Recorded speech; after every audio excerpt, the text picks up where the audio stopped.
For centuries, skeptics argued that the Red Sea crossing was nothing more than a myth, a story invented by a captured people to explain their escape. No Egyptian records of a drowned army, no archaeological evidence beneath the waves, no physical proof that any mass migration ever crossed this body of water. Just a story. Then, photographs began circulating. They appeared to show chariot wheels beneath the Red Sea, circular objects covered in coral, resting on the seafloor where Pharaoh's army was believed to have perished. The claim was dramatic. The Egyptian army had pursued the Israelites into the sea. The waters had returned. The soldiers and their horses had vanished beneath the waves. And centuries later, their chariot wheels had been discovered beneath the water. For many believers, the photographs seemed to provide exactly what the story required. But there is a problem. The chariot wheel discovery has never been archaeologically verified. No authenticated wheel from Pharaoh's army has been recovered, documented, examined, and published in a recognized archaeological study. That does not prove that the Exodus did not happen, but it does mean that the chariot wheel claim cannot honestly be presented as confirmed archaeological evidence. This distinction matters because the question is not whether an underwater object resembles a wheel. The question is whether that object can be demonstrated to be an ancient Egyptian chariot wheel connected to a specific military event, dated to the appropriate historical period, and recovered from a documented archaeological context. Without those answers, we do not have proof. We have a claim, and claims must be tested. The first question any archaeologist must answer is deceptively simple. Where did this happen? The traditional English phrase, Red Sea, comes from the Hebrew expression, Yam Suf. The exact location described in the biblical account has been debated for centuries. Some researchers identify it with the modern Red Sea. Others propose locations farther north, including bodies of water associated with the eastern Nile Delta. The geography is not a minor detail. If the location is uncertain, then any alleged artifact found underwater must be evaluated with even greater caution. A circular object beneath the modern Red Sea cannot automatically be connected to the biblical crossing. The location must first be demonstrated, the historical period must then be established, and the object itself must be identified. This is how archaeology works. It does not begin with a conclusion and search for a photograph. It begins with the evidence and asks what the evidence can actually support. The modern chariot wheel story is often associated with the late Ron Wyatt, an American nurse and amateur biblical investigator who claimed to have discovered a number of important biblical sites and artifacts. Wyatt believed that the Israelites crossed the Gulf of Aqaba, one of the northern extensions of the Red Sea. He and others connected the proposed crossing point to a coastal location in Egypt, an underwater land bridge, and a site in modern-day Saudi Arabia. The theory was presented as a complete geographical explanation. The Israelites began on the Egyptian side. They crossed the water, they reached the opposite shore, and the pursuing army entered the same passage before the sea closed over them. At several locations, photographs were taken of underwater formations described as chariot wheels or chariot parts. Some images appeared to show circular shapes. Others showed forms with spokes. Some were covered in coral, making their original structure difficult to determine. In documentaries and online presentations, these objects were sometimes described with great certainty, but certainty in narration does not create certainty in archaeology. An object must be recovered, preserved, measured, examined, and documented. It must be compared with known examples. Its materials must be analyzed. Its location must be recorded.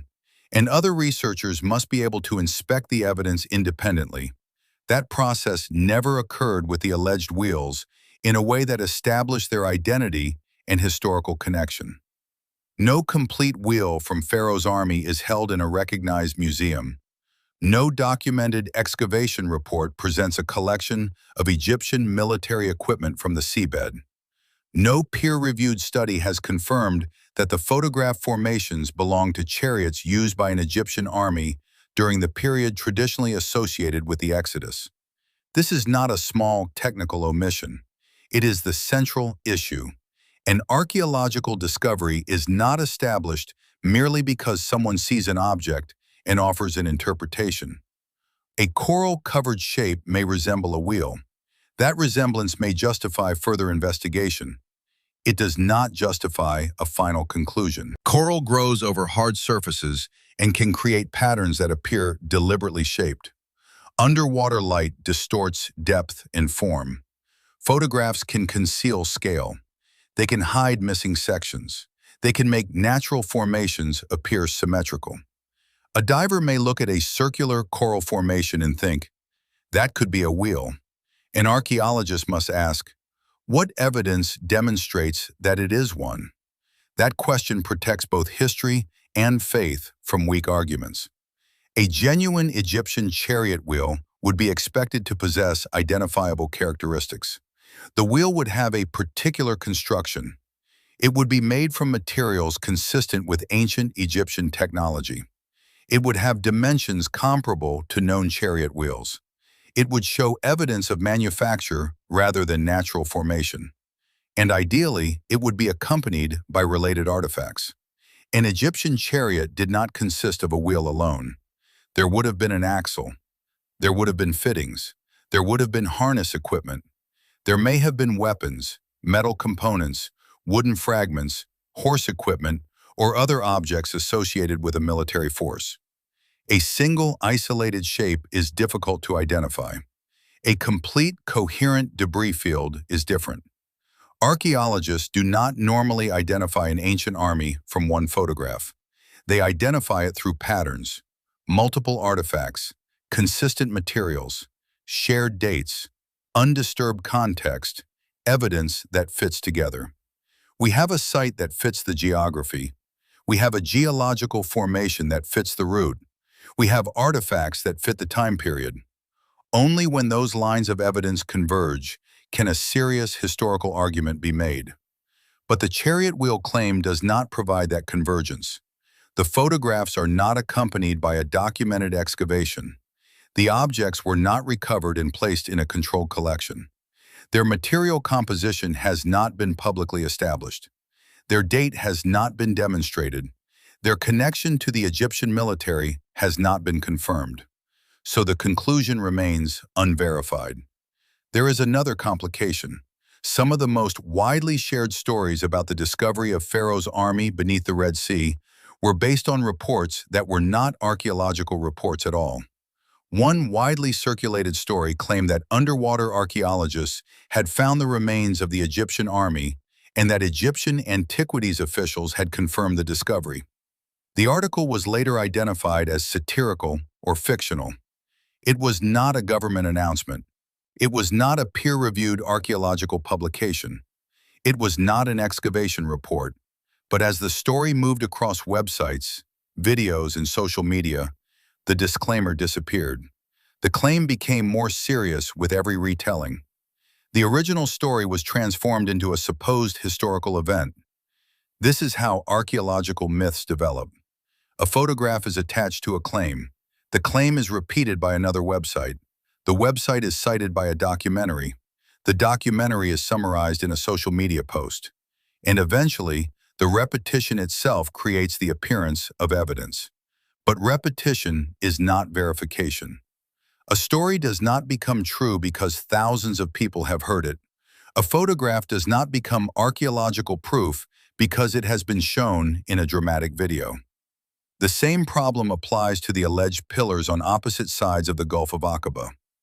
Some presentations identify pillars or monuments near the proposed crossing route and suggest that they mark the path taken by the Israelites. But to connect those structures to the Exodus, researchers would need reliable dates, documented construction, archaeological context, and evidence of the function claimed for them. A structure may be old. It may stand near an interesting location. It may even resemble an object described in a later interpretation. But resemblance is not a relationship. A possibility is not a discovery. and a discovery is not proof until the evidence has been independently examined. Let us be rigorous. Alternative 1. The alleged wheels may be natural coral formations growing around rocks or older underwater debris. Alternative 2. Some images may show portions of shipwrecks or modern objects distorted by coral growth. Alternative 3. Some observations may have been honestly made but exaggerated as they passed from private reports into newsletters, documentaries, and online articles. Alternative 4. Some images may have been removed from their original context and assigned to a location they never came from. None of these alternatives explains every photograph, but they demonstrate why the photographs cannot carry the weight placed upon them. The evidence is too incomplete. The context is too uncertain. The identification is too dependent on interpretation. This is where responsible biblical archaeology must differ from apologetic storytelling. An apologetic argument may begin with the goal of defending a conclusion. Archaeology must begin with the discipline of testing one. If an artifact supports the biblical account, we should examine it carefully. If it does not, we should not force it to do more than it can. Faith does not require an invented artifact. The historical reliability of Scripture should not depend on a photograph that cannot be authenticated, a structure that cannot be dated, or a report that was never properly investigated. There is legitimate biblical archaeology. Researchers have uncovered inscriptions that preserve ancient names. They have found administrative records that illuminate the political world of the Bible. They have documented settlements, fortifications, roads, tools, water systems, seals, coins, and cultural practices. These discoveries are valuable because they can be studied. Their locations are recorded. Their materials can be tested. Their dates can be debated. Their interpretations can be challenged. That is how knowledge becomes stronger, not through dramatic certainty, through transparent evidence. The absence of a confirmed chariot wheel does not prove that the Exodus did not happen. Ancient events leave uneven traces. Wood decays. Metals corrode. Floods move objects. Coastlines change. Sites may be buried, destroyed, or hidden beneath modern landscapes. Archaeology is an investigation of surviving evidence, not a perfect recording of everything that ever happened. But the reverse is equally important. The absence of a verified wheel means that we cannot claim to possess one. Both statements can be true at the same time. The Exodus may be a historical event. The biblical account may preserve memories of real places, real migrations, and real political circumstances. But the specific claim that Pharaoh's chariot wheels have been found beneath the Red Sea remains unverified. That is the conclusion the evidence allows. Not that the story has been disproved, not that the Bible has been disproved, only that this particular piece of evidence has not met the standard required for confirmation. How many times has someone said there is no evidence when what they really meant was, "We have not found it yet"? That is a fair warning, but the warning must apply in both directions. We must not say, "There is no evidence," when the evidence has simply not been discovered. And we must not say, "We found the evidence," when an object has not been authenticated. The honest position is sometimes less dramatic than the popular one, but it is stronger. At present, no verified chariot wheels from Pharaoh's army have been recovered from the Red Sea. No confirmed military debris field has been published. No independent archaeological investigation has established that the photographed formations belong to Egyptian chariots. The claim remains unverified. This is not speculation. This is not interpretation. This is what the evidence has actually surrendered, and what the evidence has not surrendered, we must not pretend to possess.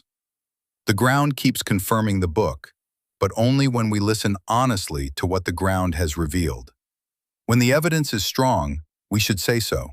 When the evidence is suggestive, we should say so. And when a popular claim has failed verification, we should say that too. Because truth does not become weaker when false evidence is removed. it becomes stronger.